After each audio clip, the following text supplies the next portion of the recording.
इस संसार में सबसे ज्यादा शक्तिशाली जानते हैं कौन है? एक मानव। मानव के पास असीमित शक्तियां होती हैं।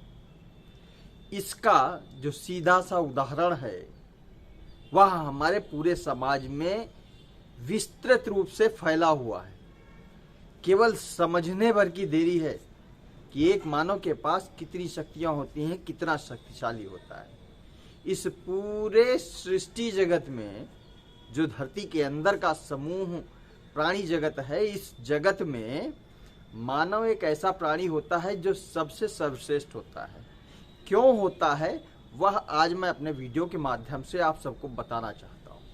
एक मानव इस सृष्टि को जन्म दे सकता है।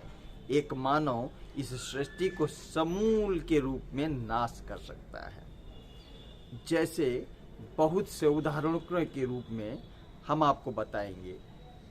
श्री परशुराम जी, जिनकी हम आराधना करते हैं, उन्होंने पूरी सृष्टि में क्षत्रियों का नाश किया था, ऐसा बताया जाता है। साथ ही साथ राम जी, जिन्होंने रावण के वंश का पूरा नाश किया था, लंका की सेना का उद्धार किया था। हमारे महात्मा गांधी जी, पटेल जी, आजाद जी, गौतम बुद्ध जी, इस तरीके से इत्यादि के समूह में अगर देखें तो हमारी सृष्टि में बहुत से लोग ऐसे हैं जिनको हम पूजा और आराधना के माध्यम से बाई चेहरे के हिसाब से पहचानते हैं और जानते हैं कि उन लोगों ने अमुख कार्य किए थे जिससे हम उनकी पूजा करते हैं, आराधना करते हैं और उनको श्रेष्ठ मानते हैं। तो क्या ये जो शक्तिशाली लोग हैं इनको भगवान कहा जाए? निश्चित रूप से ये सब भगवान ही हैं। और वैसे भी भाई, हमारी सृष्टि में हर एक प्राणी भगवान है।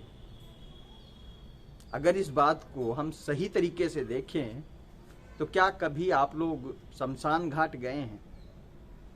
नहीं गए हैं तो जरूर जाइएगा, क्योंकि शमशान घाट की दीवालों पे अक्सर लिखे मिलेंगे कुछ उपनिषद के अंश, और वह अंश हैं ईश्वर अंश जीव अविनाशी।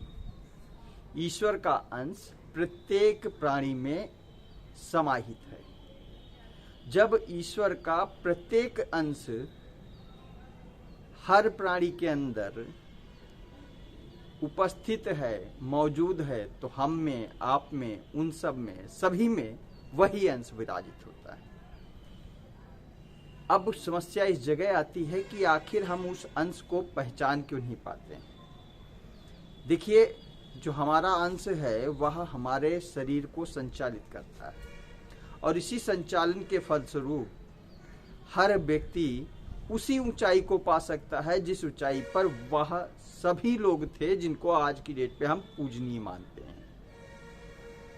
चाहे वो गौतम बुद्ध जी हों, अंबेडकर जी हों, पटेल जी हों, या कोई भी हो, उस तरीके के लिए आपको केवल और केवल उनकी आदतों के बारे में, उनके कार्यों के बारे में और उनकी जीवन शैली को जानकर अपने जीवन में यदि हम अपनाएंगे ना, तो शायद थोड़ा सा कम उन जैसे ही बनने की कोशिश में बन सकते हैं।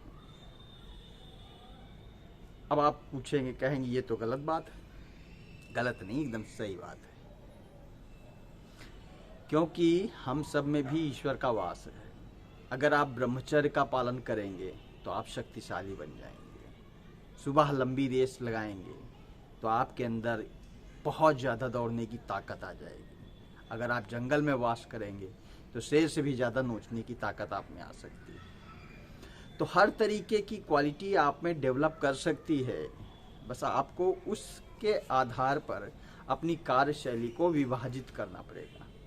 अगर आप उस कार्यशैली को विभाजित अपने शरीर में, अपने जीवन में स्थापित कर लेते हैं तो आप वाकई में शक्तिशाली बन सकते हैं। और शक्तिशाली बनने के बाद यदि आपने सामाजिक भलाई के कार्यों में अपने जीवन को योगदान दिया तो आप भी पूजनीय बन सकते हो आने वाले भविष्य में। लेकिन यह कार्य आपको रेगुलर रूप से करना पड़ेगा। फिर आपको उन्हीं लोगों की संज्ञा दी जाएगी जिन लोगों की संज्ञा में गांधी जी, भगत सिंह, चंद्रशेखर आजाद, पटेल जी, अंबेडकर जी, बुद्ध जी, इन सभी की क्वालिटी में आपका भी नाम आ जाएगा। लेकिन उसके लिए उन लोगों के द्वारा किए गए जीवन के सारी आदत, कृत्य और जो भी उन लोगों की क्वालिटीज थी, उन क्वालिटीज को अपने जीवन में डेवलप करना पड़ेगा।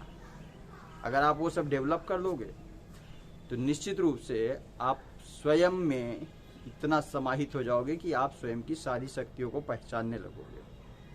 और सारी शक्तियों को पहचानने के बाद अगर आपने सामाजिक कृत्यों की ओर अपने जीवन का रुख किया तो निश्चित रूप से आप भी उनकी श्रेणी में आ सकते हैं।